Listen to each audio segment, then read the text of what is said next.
Alors c'est parti. 1. L'écureuil roux. Ce sympathique rongeur qui vit dans nos forêts n'a rien à envier à Chip, le génial écureuil de Crypto et les super animaux. Il possède une mémoire d'éléphant. Vous savez peut-être, les écureuils n'hibernent pas. Pour tenir le choc en hiver, ils constituent des réserves, des noisettes, des glands, des insectes ou des champignons qu'ils enfouissent un peu partout dans le sol. Ils peuvent constituer jusqu'à 3000 réserves, des cachettes qu'ils doivent mémoriser. Pas simple, me direz-vous. Et pourtant, les écureuils y parviennent. Comment font-ils? On a longtemps pensé que cette prouesse était liée à un odorat particulièrement développé. C'est faux. Les scientifiques ont découvert qu'ils possèdent une mémoire spatiale exceptionnelle. Pour se souvenir de ces cachettes, l'écureuil roux adopte une stratégie appelée chunking, que l'on peut traduire par mémorisation par bloc. Il commence par entasser ses réserves en un seul endroit. Puis, il les répartit dans différents lieux en fonction de leur nature. Les noisettes sont stockées dans une zone, les champignons dans une autre, etc., etc. Il se forge ainsi une carte mentale de ses cachettes, ce qui lui permet de retrouver ses provisions sans aucune difficulté. Cerise sur le gâteau, ce petit malin dissimule les aliments à haute valeur nutritive le plus loin possible de la source de nourriture. De cette manière, il minimise les chances de se faire dérober son trésor. Quel panache! 2. Le lézard basilic. À vue de nez, rien ne le distingue des multiples espèces de lézards qui peuplent les forêts d'Amérique centrale. Il possède une jolie couleur verdoyante, une longue queue et 2 aigrettes qui lui donnent l'allure d'un petit dinosaure. Et pourtant, Basiliscus plumifrons, c'est son nom savant, n'est pas un lézard comme les autres. Il possède un super pouvoir unique chez les reptiles. Ce lézard vit à proximité des cours d'eau. Lorsqu'il se sent menacé, plutôt que de prendre ses jambes à son cou et de s'enfuir dans la forêt, il se dresse sur ses pattes arrière et se met à courir sur l'eau. Ce qui lui vaut un autre surnom, le lézard Jésus-Christ. Et pour cause, selon les évangiles, Jésus aurait marché sur l'eau. Cette aptitude est d'autant plus surprenante que ce petit saurien de 90 cm peut peser jusqu'à 200 grammes. Et 200 grammes, ce n'est pas rien. En toute logique, il devrait couler à pic. Alors comment fait-il?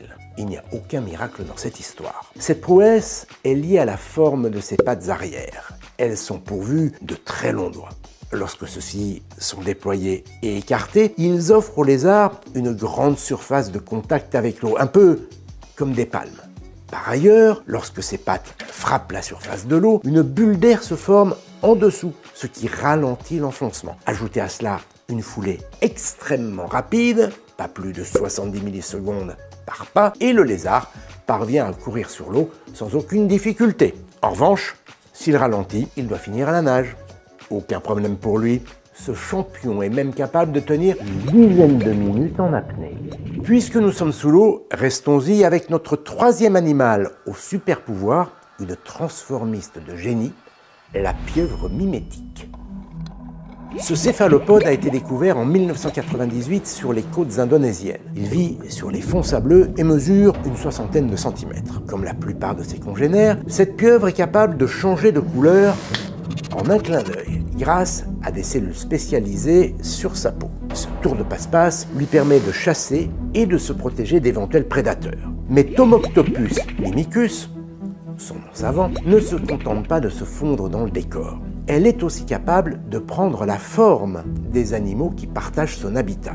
Pour imiter une sole, par exemple, elle regroupe ses 8 bras en un faisceau de la même forme que l'animal. Elle ressemble alors à une sole plate qui ondule dans l'eau. Pour ressembler au serpent de mer, un prédateur dont le venin est mortel, elle change ses rayures brunes et blanches en rayures jaunes et noires. Puis, elle enfouit sa tête ainsi que 6 de ses tentacules dans le sable. Il ne lui reste plus qu'à agiter frénétiquement ses 2 derniers tentacules pour simuler la présence du reptile. C'est à s'y méprendre. Et cette stratégie s'avère payante, les prédateurs réfléchissent à 2 fois avant d'attaquer. Ironie de l'histoire, les scientifiques viennent d'identifier un petit poisson capable de prendre la forme des tentacules de la pieuvre mimétique. Le Stallix istrio bénéficie ainsi de la protection, probablement involontaire, de cet as du déguisement. Tel est prix qu'il croyait prendre. Retour sur Terre pour notre 4e animal au super pouvoir. Je vais vous parler d'un insecte. Malgré son poids plume, il envoie du lourd, le bousier taureau. Il s'agit d'un petit coléoptère de la famille des scarabées, que l'on trouve en Europe et en Asie. Il tient son nom de la grande paire de cornes qui orne la tête de certains mâles. Mais ce n'est pas à ce niveau que se niche son super pouvoir. Il se cache dans ses biscottos. Le bousier est en effet doté d'une force herculéenne. Ce minuscule insecte, qui ne pèse que quelques grammes, est capable de pousser des boules d'excréments 1140 fois plus lourdes que lui. C'est comme si je parvenais à déplacer une roche de 80 tonnes, l'équivalent de 2 semi-remorques. Évidemment, c'est impossible, même pour l'homme le plus fort du monde. Alors comment fait-il? Eh bien, pour réussir cet exploit, l'insecte commence par fabriquer une énorme boule composée de déjections qu'il collecte dans son environnement. De la crotte d'éléphant, par exemple. Une fois que la boule est bien formée et bien compacte, il prend appui sur le sol à l'aide de ses pattes avant. Puis, il pousse son fardeau avec ses pattes arrière. Bref, pour avancer, il recule. Vous me suivez? Et ça marche. Enfin, ça roule. Alors vous allez me dire, pourquoi ce diable de bousier passe-t-il ses journées à pousser des matières fécales? Eh bien, il se trouve que c'est un coprophage, un animal qui se nourrit uniquement d'excréments. Chacun ses goûts. C'est aussi un insecte très utile. En enterrant sa nourriture, il joue un rôle essentiel dans la fertilisation des sols et la dispersion des graines qu'elle contient. Rien ne se perd, tout se recycle. 5. On finit avec un feu d'artifice. Je vous présente Apogonidae, un poisson qui pète le feu. Enfin, j'aurais plutôt dire qui crache le feu. Il émet de magnifiques jets de lumière bleue qui sortent de sa bouche et font penser à des boules de feu. Cela lui vaut un autre surnom, le poisson cracheur de lumière. Ce petit poisson transparent vit dans les profondeurs océaniques, un monde sans lumière où la discrétion est de rigueur. Ne pas être vu dans son environnement est une question de vie ou de mort. Dans ce cas, pourquoi met-il tout en œuvre pour se faire repérer? S'agirait-il d'une stratégie ingénieuse pour impressionner ses prédateurs? Pas du tout.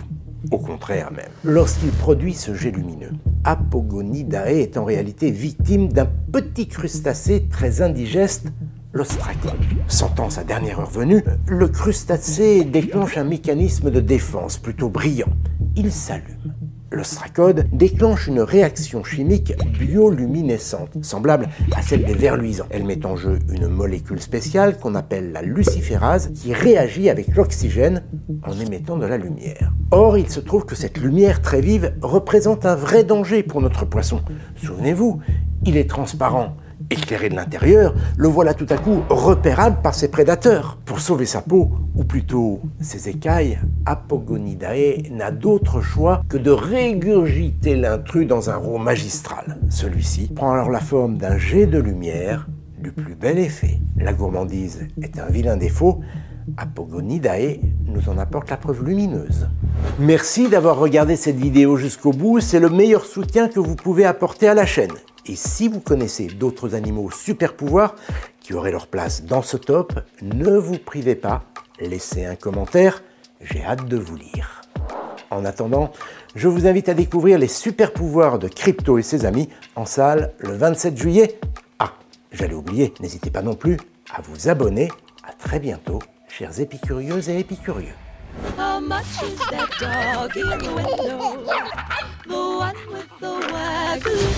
Super animaux en mode héroïsme. Ils sont pas doués visiblement, mais ils sont plus forts que ce que tu crois. Déploie le bouclier canard. C'est quoi le bouclier canard? Quelqu'un veut échanger ses pouvoirs?